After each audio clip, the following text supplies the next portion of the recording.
como conciliar uma rotina corrida com treinos tanto de força, hipertrofia, quanto cardiovascular. Como que a gente consegue conciliar isso? Hoje eu quero trazer para vocês uma alternativa dessa alternativa sobre a perspectiva do protocolo soviético. Então, para isso, eu vou te apresentar 2 princípios do protocolo soviético e 4 passos para a gente poder montar um treino aqui bem rápido, que vai trabalhar força, hipertrofia e condicionamento cardiovascular de uma maneira simples, rápida, para quem tem uma rotina muito corrida, muito agitada, mas quer trabalhar essas 2 valências aí dentro da mesma rotina.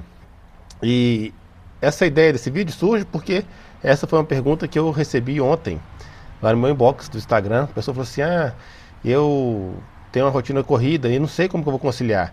Tem pouco tempo para treinar, então eu não sei, será que eu treino força? Será que eu treino cardio?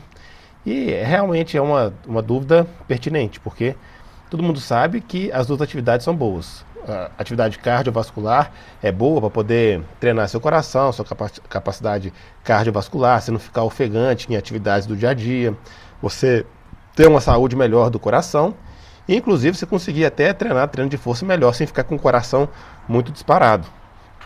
Por outro lado, a gente também sabe que o treino de força e de hipertrofia também são importantes para a saúde, que eu nem estou trazendo a parte estética dos 2, né? Estou só percebendo a questão da saúde. O treino de hipertrofia vai dar massa muscular, que é a nossa poupança. Quando a gente vai ficando mais velho, a gente vai perdendo massa muscular com a idade. Então a gente cria, em tese, uma poupança agora para quando a gente estiver na fase idosa, a gente ter massa muscular ainda para poder sustentar as nossas atividades. E o treinamento de força torna totalmente funcional. Você vê que às vezes a limitação de um idoso para andar, para sentar, para se levantar, podem ser amenizadas ou até evitadas com o treino de força. E se a gente mantiver o treino de força até o resto da nossa vida, né, a gente vai ter uma velhice mais saudável, mais ativa. Então, do ponto da perspectiva da saúde e do funcional, força, hipertrofia e cardiovascular são muito importantes. Mas e aí, numa rotina corrida? Às vezes fica complicado, né? A gente vê, às vezes aí, quem vive de treino, conhece algumas pessoas, que a pessoa pode passar lá 2 horas treinando, depois faz mais 1 hora de cardio, mas para a maioria do cidadão comum, isso não é uma condição viável. A pessoa ter 1 hora para treinar por dia, todo dia, já é um grande privilégio, já é exceção. Então, e aí? Como é que vai fazer? Treina um dia cardio, um dia força, faz tudo junto? Como é que divide esse treino? Então, eu vou trazer justamente aqui uma possibilidade para vocês, baseado no protocolo soviético, que foi a dúvida desse seguidor, que ele também queria colocar como é que coloca o protocolo soviético nisso. E o protocolo soviético, ele tem um tipo de treino que é justamente isso, trabalhar tudo isso junto, misturado, num curto intervalo de tempo, justamente para pessoas ocupadas, que estão com pouco tempo para treinar, conseguirem desenvolver força, hipertrofia e condicionamento. Mas antes disso, então eu não vou explorar muito o protocolo soviético, os princípios, mas eu vou trazer 2 aqui que talvez sejam importantes para a nossa conversa. O primeiro princípio é que o treino soviético é baseado no treino dos militares soviéticos, e o militar tem que estar sempre pronto. O militar não pode falar assim: eu não vou conseguir fazer essa missão porque eu treinei pernas ontem, minhas pernas estão doloridas, eu não vou conseguir correr para poder cumprir essa missão. Ou eu não consigo carregar meu armamento porque eu treinei braço ontem, meus braços estão doendo, não consigo carregar minha mochila, meu armamento. Isso não é uma coisa execuível e imaginável dentro de uma rotina militar. O militar tem que estar sempre pronto. E além de estar sempre pronto, eles têm que estar sempre pronto para qualquer coisa. Porque ele não sabe quando que a missão vai vir, se vai ser hoje, se vai ser amanhã, se vai ser semana que vem. Então, ele não sabe, então ele tem que estar pronto todo dia. Ele não pode ser: vou me preparar aqui, me descansar, porque amanhã vai ter uma missão. Beleza, às vezes ela é programada, às vezes não. Então ele tem que estar sempre pronto para a missão. E ele também não sabe qual vai ser a missão. Quais valências físicas a missão vai exigir? Será que é uma missão que vai exigir mais força, mais condicionamento? Então ele tem que estar preparado para tudo o tempo inteiro. Então ele não pode fazer assim, não, agora eu vou treinar só força, porque aqui eu vou ter uma missão de força. Depois eu vou treinar só cardiovascular, porque ali depois eu vou ter uma missão que vai demandar mais resistência aeróbica. Então, não, ele tem que desenvolver tudo ao mesmo tempo e tem que estar sempre pronto. Então esse é um princípio no qual o protocolo soviético foi desenvolvido e por causa deste princípio nós temos a derivação do baixo custo de recuperação. Os treinos têm que ser com baixo custo de recuperação, porque o militar tem que estar pronto no outro dia caso tenha alguma missão para ele. Então ele tem que conseguir treinar com baixo custo de recuperação. E aí o baixo custo de recuperação implica também em duas coisas principais. Um é o treino antiglicolítico, eu vou explicar o que é, e a outra coisa é ficar longe da falha. E aí quando a gente pensa em ficar longe da falha, a gente volta no segundo princípio, que é não treinamos até a falha, treinamos para o sucesso. Ou treinar até a falha é treinar para falhar. Ele estima mente que se você ficar no treino buscando a falha, isso vai criando uma programação mental para você se acostumar em falhar. Então, eles falam que não, a gente treina para o sucesso. A gente tem que moldar a nossa mente para o sucesso, porque pra gente só serve o sucesso. É uma visão um pouco diferente. Além disso, também evitar a falha, justamente porque queria um baixo custo de recuperação. A falha tem um altíssimo custo de recuperação, então treinar longe da falha garante o desenvolvimento das valências físicas, mesmo com o custo de recuperação mais baixo. E aí eu falei do treino antiglicolítico. Basicamente a gente tem, eu não vou explicar superficialmente aqui só para a gente entender. A gente tem 3 vias energéticas principais. Vias energéticas é como o nosso corpo, como ele usa energia para produzir um movimento. Qual que é o combustível ali que ele vai usar? É igual no carro a gente coloca lá gasolina, diesel, álcool. E aí tem carro, por exemplo, que é flex, que pode ser gasolina ou pode ser álcool. Ou tem carro também que agora é híbrido. Pode ser um motor a combustão, mas um motor elétrico, ou seja, ele aceita diferentes fontes de energia. Então, o nosso corpo também é assim. Dependendo do exercício que nós vamos fazer, ele tem fontes de energias diferentes que ele prefere usar. Então, a gente tem 3 fontes. Tem a fonte aeróbica, que vai usar predominantemente gordura. Tem a fonte glicolítica, que vai usar prioritariamente glicose, carboidrato. E tem o ATP-CP, que é uma fonte de energia de esforços muito intensos e curtos, muito breves. É o que o pessoal toma aí, creatina, né? É para aumentar o ATP-CP. Então, o que acontece? A via glicolítica, ela tem o potencial de desenvolver muito rápido, mas ela tem um alto custo de recuperação e o potencial de desenvolvimento dela é pequeno. Então o que tem para desenvolver? Desenvolve rápido. Mas ela tem um alto custo de recuperação. Já a via aeróbica e a via do ATP-CP são vias que têm um baixo custo de recuperação e elas têm um grande potencial de desenvolvimento. Então são valências ali energéticas, são fontes energéticas na qual a gente consegue manter o estímulo do treinamento e conseguir evoluir por mais tempo, com baixo custo de recuperação. Então é por isso que no protocolo soviético a gente faz um treino antiglicolítico. Significa que não vai usar glicose? Não. Significa que a gente vai fugir do uso da glicose, vai evitar o uso da glicose. Então basicamente a gente tem 2 formas de fazer isso. Ou um treino puramente aeróbico, e aí para ser um aeróbico puro, a gente teria que colocar aí um aeróbico de baixa intensidade, tipo numa zona chamada Z2, depois eu posso fazer um vídeo sobre isso. Vai ficar aquele cardio bem tranquilo, na zona de conversação. Esse é um tipo de atividade de baixo custo de recuperação. E a outra atividade seria uma atividade intervalada, na qual, durante o período de estímulo, né, durante o período do exercício, eu uso o ATP-CP, durante o descanso eu uso o aeróbico. E aí eu vou alternando entre esses dois. É uma outra alternativa também. Aí quando a gente fala em intervalado, muita pessoa fala assim, então é o HIIT, que é o Height Intensive Interval Training, né? O treinamento intervalado de alta intensidade. Não é HIIT. Parece com HIIT, mas não é HIIT. Porque o HIIT, ele intercala estímulo, descanso, estímulo, descanso, estímulo, descanso. E ele é muito comum, né? Ah, você vai fazer aí 40 segundos de, sei lá, de burpee e vai descansar 20 segundos. E vai fazer 40 segundos de um outro exercício e descansar 20 segundos. Só que do jeito que é feito, o HIIT, geralmente, o período do estímulo, ele é de alta intensidade e ele é de tal maneira que a gente ultrapassa o ATP-CP e entra na via glicolítica. Então o HIIT é um treinamento intervalado no qual a gente entra muito na via glicolítica. O treinamento intervalado antiglicolítico do protocolo soviético, ele durante o estímulo, então o estímulo tem que ser curto e breve, ele não pode ser muito longo, então o estímulo vai ficar idealmente entre 15 e 20 segundos, no máximo estourando 30, mas idealmente entre 15 e 20 segundos, para a gente poder usar só a TPCP, e aí no descanso a gente vai usar o nosso sistema cardiovascular, o nosso sistema aeróbico para recuperar. Assim a gente foge da glicose, usa os dois sistemas ali que têm baixo custo de recuperação e alto potencial de desenvolvimento. Essa aqui é a lógica. Então, parece com HIIT, mas não é HIIT. Então, como que a gente pode utilizar então esse sistema de treinamento antiglicolítico para treinar força, hipertrofia e cardio ao mesmo tempo?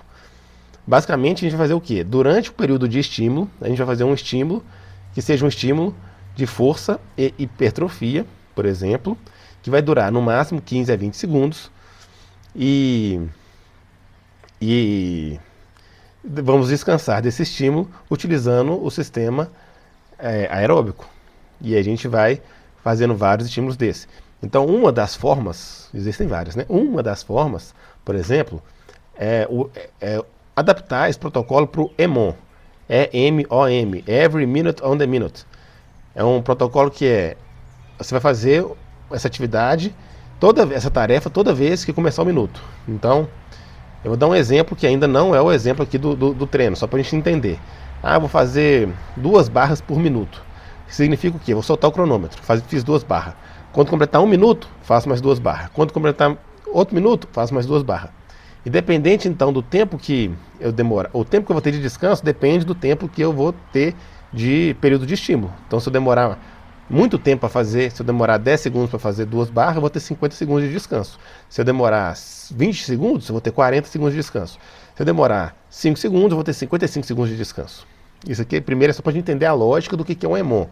Aí esse EMOM pode ser adaptado para E2MOM, E2MO2M, né? Mas eu vou chamar de E2MOM porque fica mais fácil falar, que seria every 2 minutes on 2 minutes.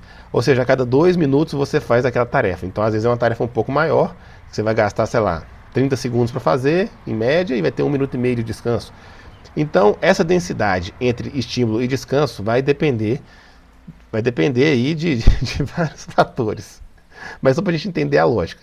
Para facilitar, o treino que eu vou passar aqui hoje, para você entender, é um EMOM. Ou seja, toda vez que o cronômetro completar 1 minuto, você faz uma tarefa, basicamente isso.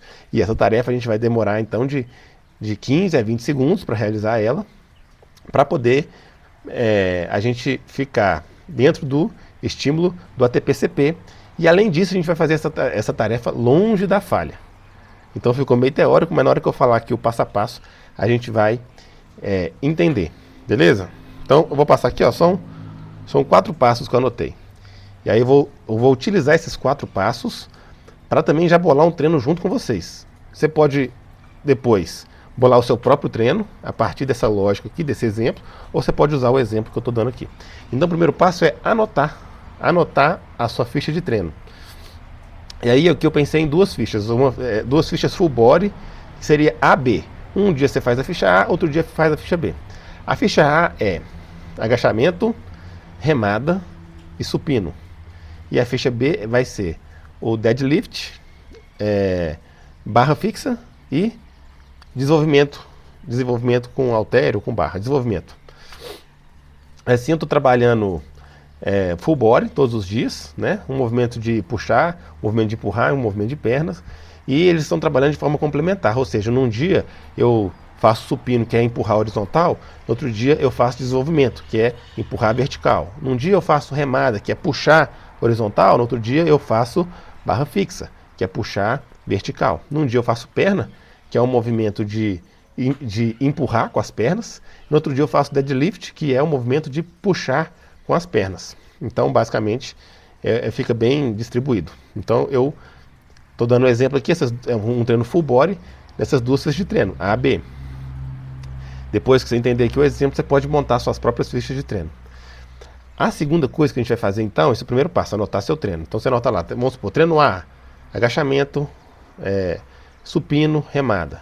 Ficha B, deadlift, barra fixa e desenvolvimento. Beleza. Segundo passo, eu vou testar uma carga na qual eu consigo fazer no máximo de 6 a 10 repetições para cada um desses exercícios. Então um dia eu vou pegar e vou testar.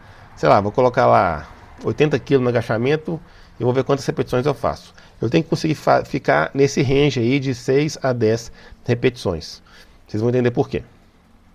E aí você vai definir qual que é a carga que você alcançou. Então vamos supor que eu coloquei lá 100 kg no supino e fiz 8 repetições. Aí eu vou anotar. Então, 100 kg, 8 repetições para o supino. E vou fazer a mesma coisa para todos os exercícios.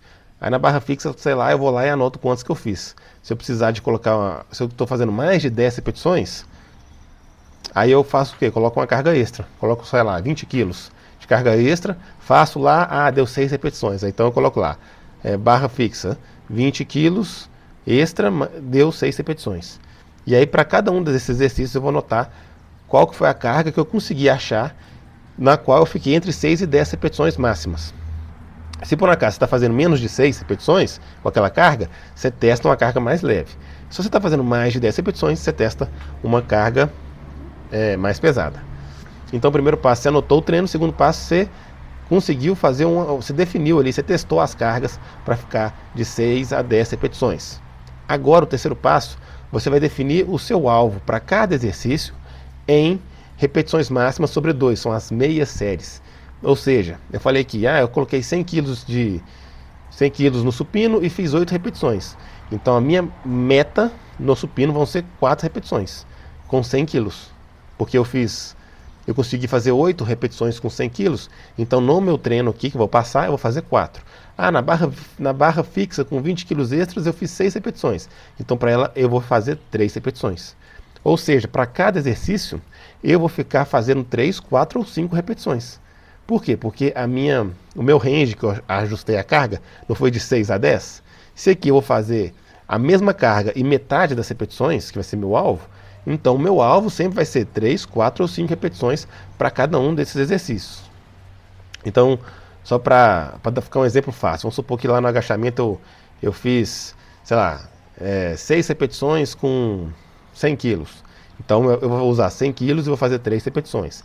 Lá na remada eu pus 80 quilos e fiz 10 repetições. Então vai ser 80 quilos, eu vou fazer 5 repetições na remada. E no supino, vamos supor que eu fiz 100 quilos lá, 8 repetições vão ser 4 repetições. Então nesse treino eu vou fazer, com essas cargas aí que eu falei, 3 repetições no agachamento, 5 repetições na remada, 4 repetições no supino. E aí como que vai acontecer o treino? Agora a gente vai pro quarto passo, que é o treino em si. O treino vai ser 21 minutos de um EMOM. Então eu vou chegar lá e eu vou fazer esse EMOM, vai ser um full body em circuito. Então como é que vai funcionar? Eu vou chegar, vou soltar o cronômetro e vou fazer o agachamento. Fiz lá minhas 3 repetições que eu falei aí do agachamento.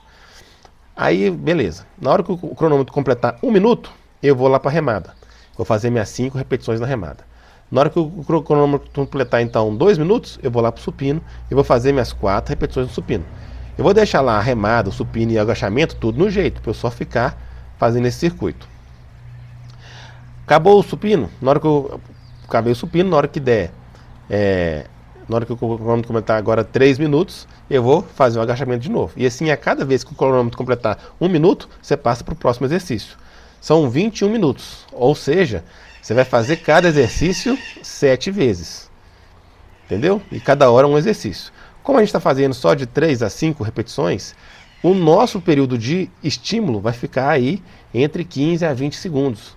E como a gente está trabalhando com uma intensidade alta, uma intensidade de 6 a 10 RM, então a gente já está trabalhando ali força, já está trabalhando também hipertrofia e a gente vai trabalhando cardiovascular, porque nesse período de descanso aqui, como a gente está trabalhando um sistema full body e a gente está fazendo só movimentos complexos, não tem movimentos isolados, a nossa frequência cardíaca vai ficar elevada. Então você vai ver que ao longo do treino essa frequência cardíaca vai ficar mais elevada. Se você tiver um monitor de frequência cardíaca, você vai ver que ao final do treino você teve ali uma frequência cardíaca média considerável, entendeu?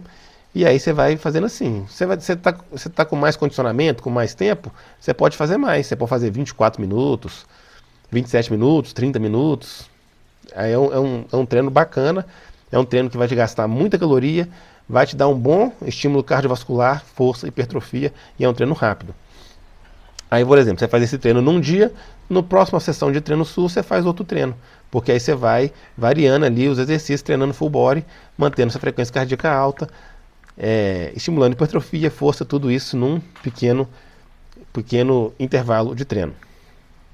Então, em resumo aqui, a gente viu que o treino, que é chamado hoje de treino híbrido, que é treinar justamente força, hipertrofia e cardiovascular, é o que hoje os estudos indicam que é o mais saudável, porque cada um trabalha em uma parte ali da saúde, né? Poupança de músculo, força funcional, coração forte. Então, isso tudo são coisas boas para a gente poder ter uma velhice mais saudável e, ao mesmo tempo, a gente também ser mais funcional no nosso dia a dia. Porque a gente precisa estar forte e bem condicionado o cardiorrespiratório para a gente poder vencer as coisas do dia a dia. Então, o treino hoje, que é chamado aí de treino híbrido, né? Que é você treinar essas duas valências aí principais, essas três valências principais aí, é um treino que é o mais, digamos assim, que os estudos mostram o mais saudável e o mais funcional. E aí nesse vídeo eu te dei uma forma de fazer um treinamento que em uma sessão de treino curta e rápida, a gente consegue trabalhar todas essas valências juntas com o protocolo soviético, que tem dois princípios. O protocolo soviético é baseado em dois princípios, é baseado em mais princípios, na verdade, eu trouxe aqui dois princípios. Um, que o militar tem que estar sempre pronto, e o outro princípio é que não treinamos até a falha, treinamos até o sucesso. Treinar até a falha é treinar para falhar. Com isso a gente fez aqui um programa então de treino que é basicamente 4 passos. Eu vou anotar o meu treino, eu vou anotar um treino aqui, eu fiz um full body, que para essa questão do condicionamento ele é o mais indicado, mas você pode fazer outros tipos de treinamento. Então vai ser um treinamento para trabalhar o cardiovascular, é mais interessante, um full body só com exercícios multiarticulares, exercícios compostos, nada de exercícios isolados. Você fez ali, você montou ali seu treino, essa programação de treino, você vai testar então a sua carga para cada exercício daqueles, você vai descobrir uma carga que você vai ficar no range aí de 6 a 10 repetições. Descobriu a carga, você vai estipular o alvo. Você vai ver quantas repetições você fez com aquela carga e aí você vai dividir por 2. Então se você fez 6 repetições com aquela carga, no treino você vai fazer 3 repetições por série. Se você fez 4, no treino, se você fez 8, no treino você vai fazer 4 repetições por série. Se você fez 10 repetições no treino, você vai fazer 5 repetições por série daquele exercício. E aí, por fim, então a gente chega no quarto ponto, que é o exercício em si. O exercício que eu estou colocando aqui de base seria um EMOM 21 minutos. Mas você pode aumentar ou diminuir esse tempo conforme a sua disponibilidade, conforme o seu condicionamento, conforme o seu contexto. Aqui é só uma sugestão, que 20 minutos é um tempo razoável, relativo, é bacana. Dá aí para a maioria das pessoas ocupadas colocar aí pelo menos um treino desse 3 vezes na semana, 1 horinha na semana para manter o condicionamento físico em dia. E aí esse treino é basicamente um EMOM. A cada minuto que começar, que se for completado, a gente começa uma tarefa, e a tarefa vai ser um exercício, cada hora um exercício em circuito. Então uma hora eu vou fazer o exercício de perna, outra hora eu vou fazer o exercício de costas ou de puxada, e outra hora eu vou fazer o exercício de empurrada. E aí eu faço perna, você pode colocar a ordem que você quiser, né? Perna, empurrar, puxar, perna, empurrar, puxar, perna, empurrar, puxar. Você vai mantendo ali no circuito, cada exercício começando no início de 1 minuto. Cada exercício vai ficar aí entre 15 a 20 segundos para a gente ficar no sistema antiglicolítico, longe da falha, com baixo custo de recuperação, seguindo assim os princípios do protocolo soviético. Se você achou interessante esse treino, faz aí, testa e vem aqui nos comentários me falar o que você achou, o que você gostou. Se você quer mais conteúdos desse tipo aqui, deixa aí nos comentários também. Se você quer conhecer mais sobre o protocolo soviético, que eu sempre falo, sempre defendo aqui, vou deixar aqui um link na descrição. Como eu disse, os cursos vão ser descontinuados, não sei quando você está vendo esse vídeo, mas os cursos lá têm uma base teórica bacana e em breve vamos lançar também o aplicativo para o treino um aplicativo de treino que é justamente, você coloca lá, você faz um teste inicial, você vai escolher um programa de treino, faz um teste inicial e a planilha vai te falar seu treino, e a cada treino que você faz, ela vai calculando ali a sua capacidade de recuperação, seu condicionamento, sua evolução do condicionamento físico, e vai calculando automaticamente os seus próximos treinos dentro da metodologia do protocolo soviético. Esse aplicativo aí, se Deus quiser, daqui a alguns meses a gente coloca ele à disposição do público. E se você gostou desse vídeo, considere dar um like, considere se inscrever aí para fortalecer o canal, compartilhar com aquele seu amigo que está precisando aí conciliar uma rotina apertada com um treino de força, hipertrofia, condicionamento cardiovascular. Passa aí essa sugestão para ele, quem sabe pode ajudar ele. É isso aí, pessoal, tamo junto e até a próxima.